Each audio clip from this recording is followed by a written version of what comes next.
Mark, I've got two questions that kind of go back to the ground game. Sure. You were asking about that, and I'm thinking of the approach at the door when you said ask a direct question versus an indirect question, and I'm thinking of will you kind of, I'm thinking the indirect question that sometimes I think I've heard in the past, whatever election, is can I count on your support? Or I hope you will support. So I kind of indirected. Of course, you kind of nod your head. You might not even say anything, and then the whoever comes to the door goes off. So you're saying that it's better to ask directly, will you vote for me? I mean, I would say, you could say, will you vote for me? Can I count on your support? Feels direct enough for me. I think if you're, again, you won't always get a direct answer to that question. But the other one you mentioned, I hope you vote for me, is a real waste of time if you're visiting every door. And my second question, also on the ground game, comes out of trying to visit every door. And I mean, it's certainly very easy in a residential section, single-family dwellings, to knock on individual doors.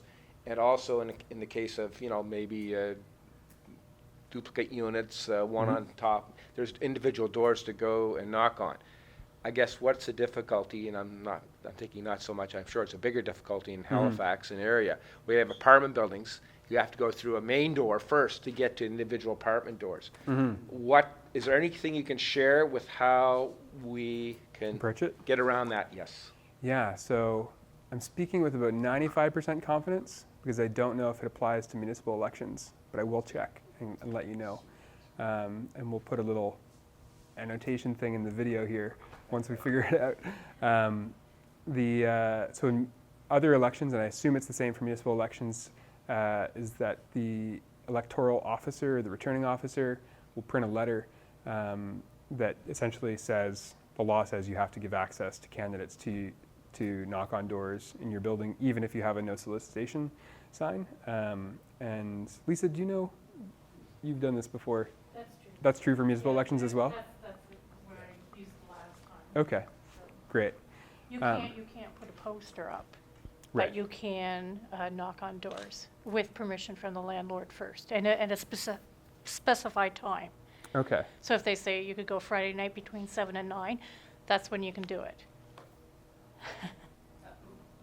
My experience in the 2012 election, at least in HRM, was that you could go any time, but I actually had to have the letter in several cases. Like, they perused it as if you were doing something really bad by wanting to get into the building to talk about the election. Yeah, and I've definitely heard that. That's my understanding as well, is that you can go anytime. I mean, obviously, you probably can't go after hours, after 11 or something. There's probably a cutoff. But I know in provincial elections there has been cases where the candidate tries to get in, the landlord says no, the RCMP show up and say, actually, you have to say yes. And then at that point, they can vote for you. Right. Yeah, if it's a 2-unit building, perhaps not worth it. What are the regulations for lawn signs?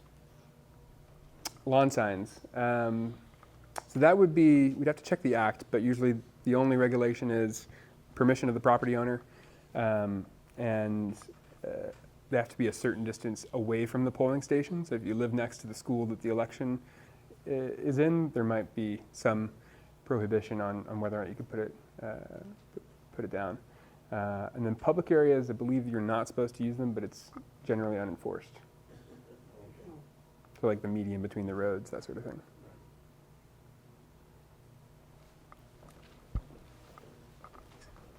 You mentioned the deposit. I'm not sure if it's my municipality specifically, but ours, if you get less than half of what the winner gets for votes, you only get half of your deposit back. I was just wondering if you know if that's like a province-wide thing or if that's probably just limited to East Hants. We can check into it. Same in Amherst. Okay. Yes, so if you get less than half of the the vote of the winner. In our case, we didn't get back our deposit at all.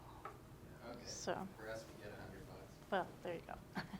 So I believe it's by municipality. Okay. And so that's another thing.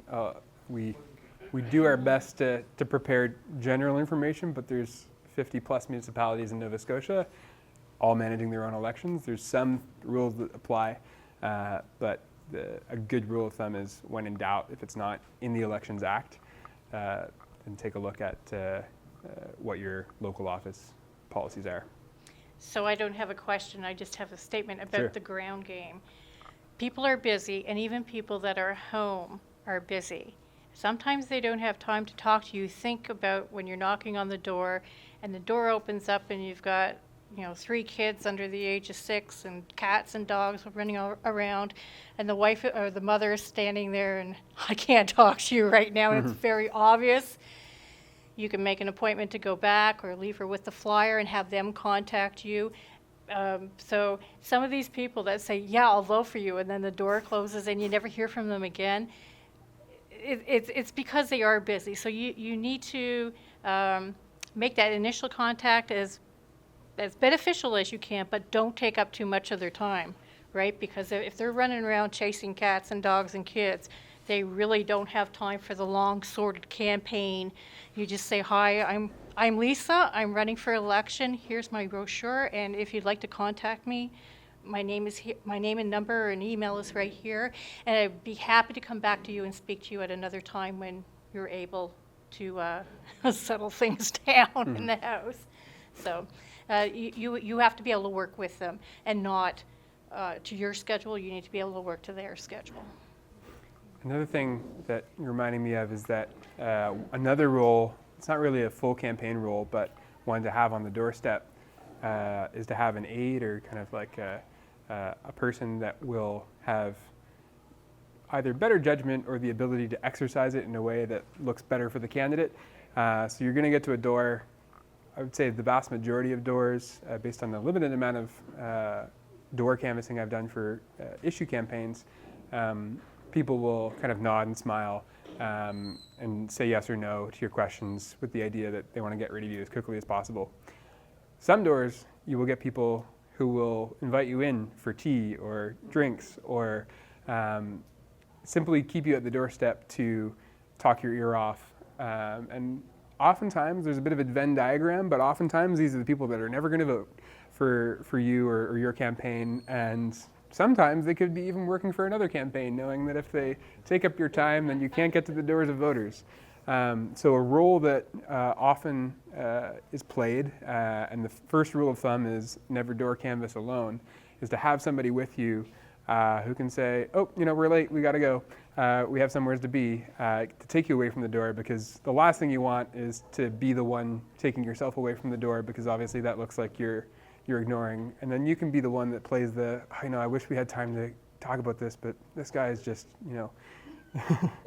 pushing me around. So an important role to have if you can afford somebody to come with you. And they can also be the one that keeps track of who's voting for you and who's not, right? So there's a couple of things that person can do, kind of like keep track of the administrative stuff. I'm making this motion, but it's probably easier to use some kind of app like Nation Builder or another campaign app that we can share some resources on that keeps track of that sort of thing. You touched on phone canvassing being, I guess, number 2 behind door knocking, but you didn't really elaborate on that. Sure. As a private citizen, I find receiving phone solicitation irritating as all get out. Is it really that effective? Does it need to be a part of the campaign? Yeah, I would say it's probably the second most effective, and it is a good follow-up to the door knock. So if I would probably agree with you, wouldn't recommend it. I wouldn't cold call, but if you know that it's a supporter, so a warm call, and it's a call and like, friendly reminder, e-voting open today. You should have a pamphlet in your mailbox. If not, you can call this number. That would be my gut. Just following up on his comment, which is very good, is the issue of with the phones that we had today, you can see who's calling a lot of cases, or see the number that's calling. And certainly, if you don't recognize the number, the obvious thing, I'm not going to answer the phone. So that would, I think the person-to-person contact is probably be more, I guess, well, better off for the potential candidate. I love the idea of the follow-up phone call, though, after you've already made contact. Hi, just touching base. Yeah. Emails, yeah, I mean, it's a lot of work to build an email list. Okay.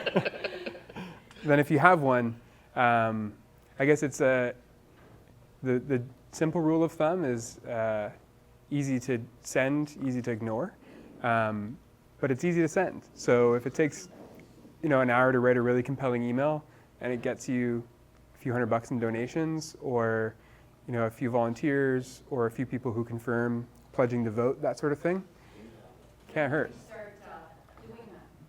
When do you start? Can I ask what your list is, or how you came to it? Well, we're a nonprofit organization, Okay. community organization. Mm-hmm. And people join it and voluntarily gave us their emails. Okay. So are you suggesting, I kind of feel like that's leading into, we couldn't use that email list to promote our candidates? It's very, there's limited rules around this. Yeah. I would double check for sure. In terms of like how to use it, strategy-wise, there's a great set of resources on a website called Nation Builder. Nation Builder is also a platform from which you can send the emails from, and from which you can do a lot of the keeping tabs on candidates and that sort of thing. Hey. Yeah, definitely. Try to be better if you send out. Does someone in a black board focus practice? No? Okay, sorry. Because if there's federal laws against soliciting and doing Yeah, the- absolutely. Yeah. the big push over email. So if you sent them out maybe a pre-email right after the writ drops saying, we may be looking for your support during the campaign or something. Can we contact you later? And then see who answers, because obviously if they answer in the negative, then you can scratch them off your not your regular list, but you can scratch them off your campaign list. Right? Yeah, I think there'd be that concern. It's like, does it violate the original agreement you made when they joined the list? And then the other concern I would look into, if I were you, is whether a nonprofit can use that platform to advance. I lean towards yes, but I would double check with the And acts. you really can't campaign until after the writ has been dropped and you know who else you're campaigning against, right? So you're limited into like a 5-week campaign frame time that you can solicit and that sort of thing. Leading up to that, you can do all the other things like speak to people and just say, I'm thinking about running for election. Would you support But you me? can raise money, you can spend, there's no rules against not doing anything before the registration day. Sure. Yeah, yeah. Yeah, Right. exactly. Sorry. Yeah. So the other thing, just on the how-to side, I would recommend going to the website Nation Builder. They have a lot of really good, whether or not you use the Nation Builder platforms, a lot of really good kind of like how-to guides and best practices for how often do you email somebody, what's the best way to craft a fundraising email, what's the best way to craft a pledge to vote for me email, that sort of thing. It's the same platform, if you've been to our website, that our website is using, and we're using it to run a province-wide vote pledge, just to vote generally, not to vote for a specific set of candidates. But a powerful platform, worth having somebody, if you have a district of the size that you want to reach, need to reach a lot of people, even if you're just doing phone and doorstep stuff, good to have to coordinate things. Back to our email list for our association. Couldn't we start out in the beginning just making, because we do a lot of announcements on our website, so couldn't we initially just say Ward 3 is announcing 2 residents are running in this election? Could we just start it out first as an announcement? Yeah, I mean, there's no no rules against what you can or cannot say up until the writ drop. So it's more of a question of strategy and what makes sense. Probably have time for one more question, then we'll take a quick break for coffee. And I feel generally about the same with emails as was said with cold calls. Like, a lot of times you'll sign something online, you'll put your email in, and then all of a sudden you start getting emails rolling in, like, fairly frequently, sometimes 2 a week, and those are just really easy to ignore, especially if they're asking for money. When you start getting those type of things, especially if it's something that you're trying to help out with by like signing a petition or something, and then all of a sudden you're getting petitions every 3 days, it makes you really want to unsubscribe from the email list too. yeah. Well, that's a good point, and this is kind of Delaney and I often have this, because we run an email list through Springtide, so we often have this debate. Most people feel that way, but the cost of sending an email and the benefit you can get from it if you have a large enough list, there's very little, and this is why during political campaigns you'll get, if you sign up for any of the parties' mailing lists, you'll get 5 or 6 emails asking for money a day sometimes. From a strictly numbers cost-benefit analysis, there's no real point at which losing a supporter because they unsubscribe is not more valuable, is a greater loss than the value it brings in terms of donors or the call to action that you're asking them to take. So absolutely it can feel annoying, but if you're kind of like the one crunching numbers, it can often, for whatever reason, be effective. Yeah. Do you know anything about that annoying them, if that translates into not getting their vote? That's a good question. I don't.